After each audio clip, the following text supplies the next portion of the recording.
Greetings, ladies and gentlemen. Welcome to Attaining the Second Cognition. This is Endall Beall. I'd like to welcome all our new subscribers. Be comfortable and listen and learn, and thank you all for being here. I'm going to discuss a few different topics in this, and I'm going to try to make it coherent because it's kind of difficult material to get your heads around. Not because you're unintelligent, but just because it's different than what we've been indoctrinated to utilize in our thinking processes. We live in a world where everything is set up in a hierarchical fashion. You may not think that this is necessarily true, but if you look at your own thinking patterns, how the school systems are designed, everything is set at levels or gradients. So we think that something higher is always the next level. As we approach our Soika growth process, we think there's levels to attain. And this hierarchical nonsense has really been shoved up people's asses with this new age spiritual stuff. Because the Hapim hives were hierarchical in nature, you'll see these things like levels of initiation and you know, the heavenly hierarchy and all this other bullshit. Based on the Hapim infection, we all have become prey or fallen prey to hierarchical thinking. Thinking that, well, there's this level, and when I achieve this, then I'll move to the next level. I've emphasized spherical thinking. To give a little bit more explanation of this, those of you that have been involved in the hunt, the process to grow yourself, you look into many different areas of research. It's sort of like gathering puzzle pieces. And sometimes you'll find a puzzle piece and you'll have your aha moment. This is kind of a simplistic example of what peripheral thinking is. It's not linear when you go through this type of research, because you never know which particular piece you discover that is going to bring you a level of understanding. And I hate using the word level, but you understand what I'm talking about. Now, with understanding, we also have to look at what it means. And understanding is done on different levels. There is the intellectual level of understanding, which is what we all reach first. This is where we come up with an accumulation of data, and we feel that we have all the pieces put together in our minds and our thinking mind. So this begets one type of understanding, and it's not necessarily a level, it's just a preliminary form of understanding. Now, some people say that your experience brings you understanding. Well, an experience can bring you understanding, provided you have the right tools to interpret the experience in the appropriate manner. Let's use the example of this inorganic channeling bullshit. It doesn't matter if people think they're channeling aliens or channeling angels or channeling something from the divine. They have the experience. They are experienced or have experienced communication with something outside themselves, something that presents itself to be something that it isn't. The Hapim hive were great imposters. Because of thousands of years of indoctrination into mysticism and the divine, people reach a conclusion and they establish a filtering system in their minds. So they have the experience of otherworldly communication, and they immediately filter the experience through what they think they know on an intellectual basis. In other words, mysticism. Even if a Soika crew member were to have a conversation with you, most of the time the default thinking is that they're disembodied voices, etheric beings floating on the clouds somewhere, and the experience is interpreted as being something mystical. Now, when you take an experience and you run it through an incorrect filter, then you are not going to reach a very coherent form of understanding, are you? So experience doesn't necessarily mean that you are going to understand what the experience shows you, because interpretation or false interpretation creates a false understanding. When you do not have such filtering processes of error in place, and you have clear knowing, a correct interpretation can lead to a realization. And many of you have had realizations even on the intellectual thinking level. When you apply the correct interpretive factors to an experience, you can have your realization, and the realization will lead to clear knowing. But if you have the wrong filters in place to interpret any experience, your realization is not going to be genuine. It's not going to be valuable. Now, the deal with our video presentations and our books, when you read them, your first comprehension state of awareness is going to be on an intellectual level. We've all been indoctrinated to think all the time. So you listen to one of our videos or a bunch of our videos, and you perceive it on the thinking level. And you say, okay, I've got this. Well, you haven't had a lot of experiences that will advance you into greater understanding. So you do your research, you keep doing your reading and putting your puzzle pieces together, and you come back a few months later and you listen to the same video again, and you perceive it differently, because now you have had some experiences to where you can correctly interpret what you hear. This is what we mean by superficial perceptions, which is on the thinking level. And then there are the deeper perceptions when your consciousness advances beyond just thinking. I'm not saying we intentionally encode messages in our presentations. The messages are going to be the same, but what is going to alter as you move yourself ahead is your capability to perceive the messages that have been there all along. On one level, it's like, you know, when somebody explains something to you, and on a mental level you go, I see. Well, there's a deeper level of seeing beyond this layer of thinking understanding or thinking comprehension, to where you can see more deeply with the correct interpretation and realization that is going to lead you to a knowing. This is not all predicated on gradients and levels.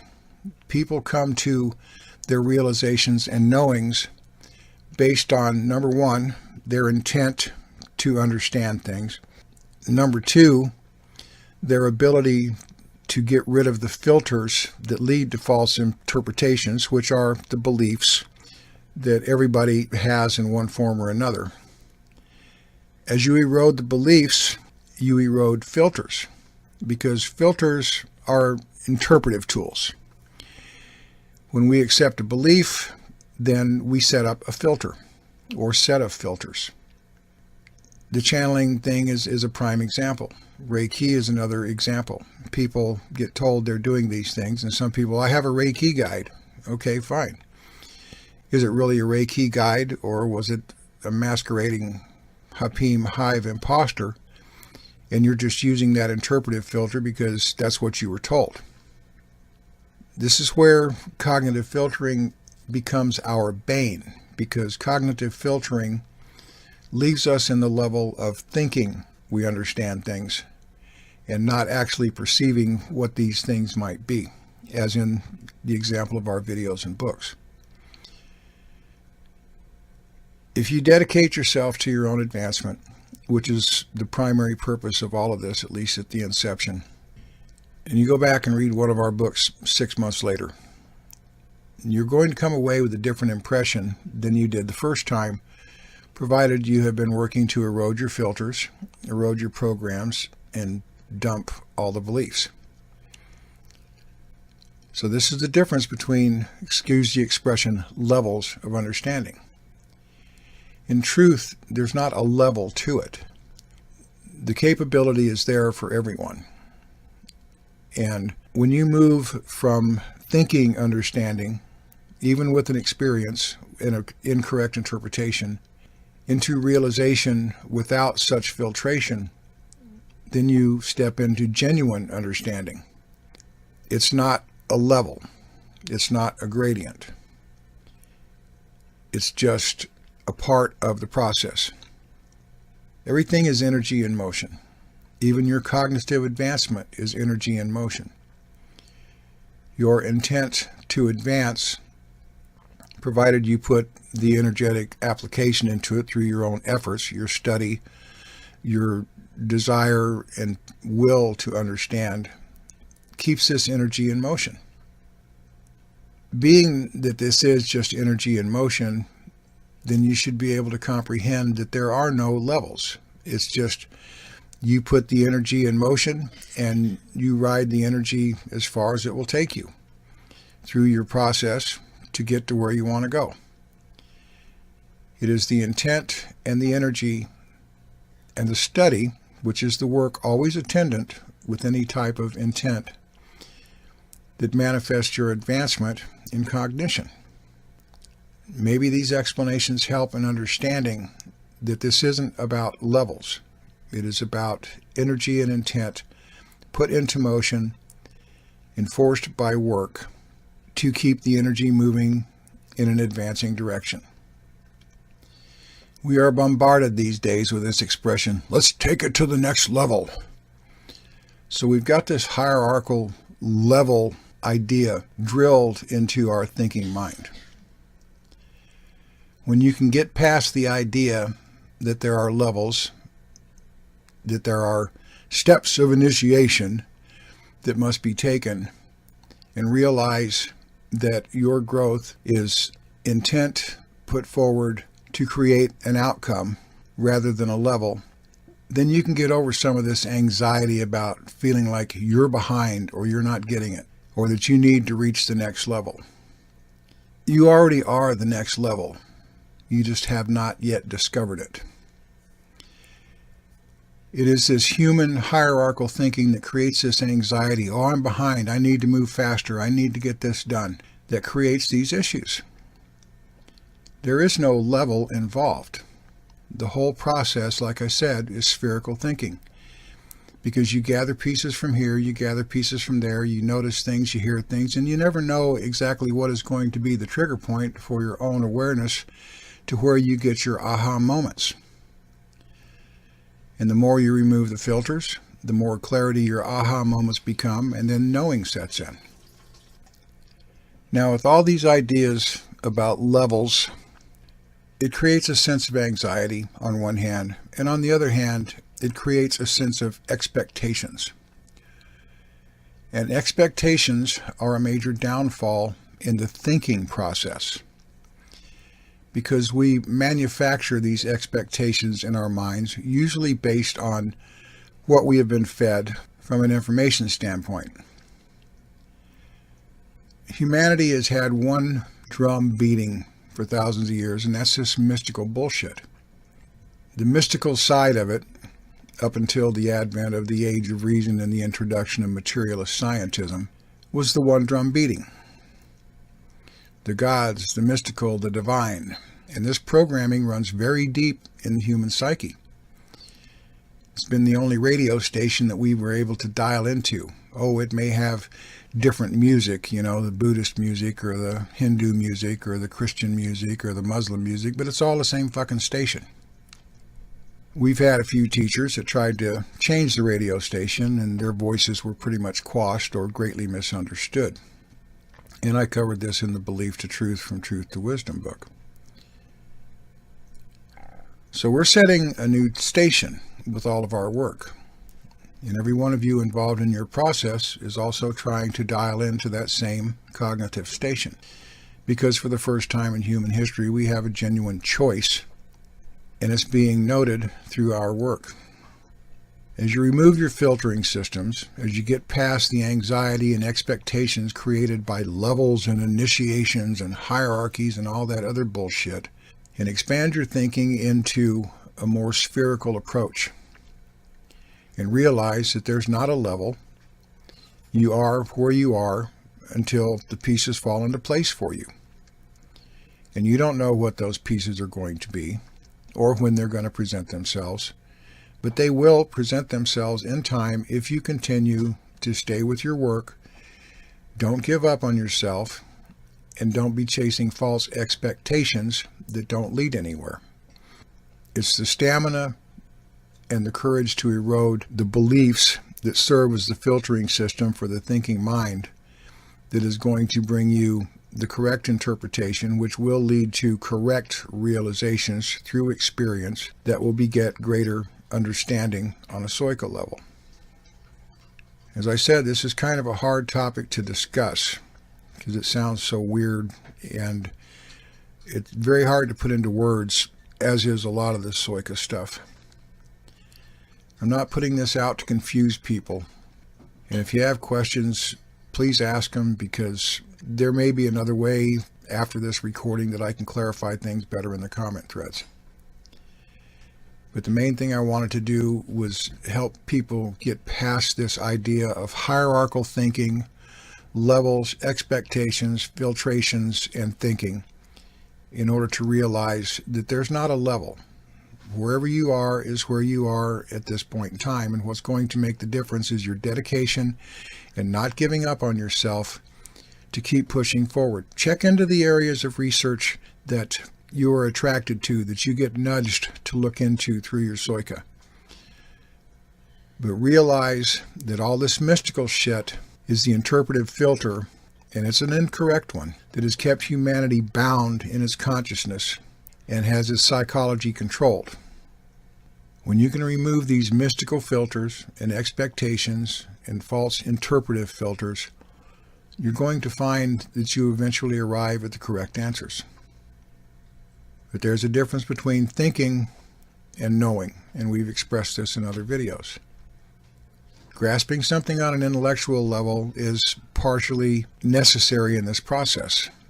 You sort of have to get it on the intellectual level before you can move it into the true realization level. But don't feel that just because you have arrived at an intellectual solution, as all humanity does, that that's the only answer. There are greater answers, provided you don't let thinking stand as the only interpretive factor to your development.